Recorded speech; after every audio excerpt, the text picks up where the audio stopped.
première étape, on démarre DJI Assistant 2 DJI FPV série. Ensuite on se log, si c'est possible c'est mieux. Donc une fois logué, il est en attente. Nous on n'a plus qu'à démarrer le drone, le brancher et le refroidir. Je récupère donc le câble USB-C qui était fourni avec pour le brancher sur le Vista à l'ordinateur. Ensuite, avant de le connecter du côté ordinateur, je vais démarrer le Vista.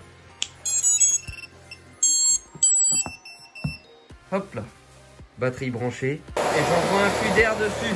Une fois que la LED verte du Vista est allumée, je branche le câble USB. Sur l'ordinateur, il le reconnaît. Il me demande de l'activer.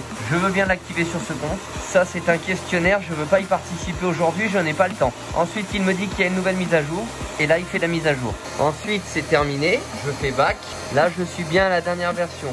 Je vais le déconnecter et redémarrer le drone. Une fois avoir déconnecté et reconnecté, j'attends que le Vista soit vert.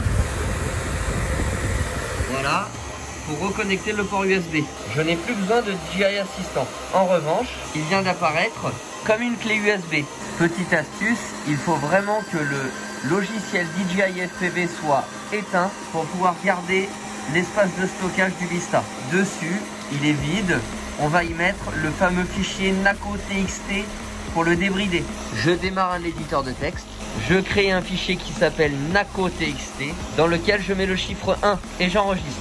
Maintenant que j'ai mon fichier que j'ai créé NACO.txt avec le chiffre 1 à l'intérieur, je le place dans la mémoire flash du Caddx Vista. Je ferme et j'éjecte. C'est la même procédure sur Windows. À ce moment-là, je peux enlever le port USB. Mon Vista est prêt à être appairé avec mes lunettes. Je vais donc alimenter mon masque DJI et utiliser le bouton bind qui se trouve juste en dessous du connecteur électrique.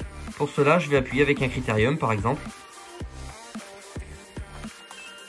Un appui court, il y a plusieurs bips. Je viens sur mon Vista et j'appuie sur le bouton de mon Vista. J'ai eu un bip de validation.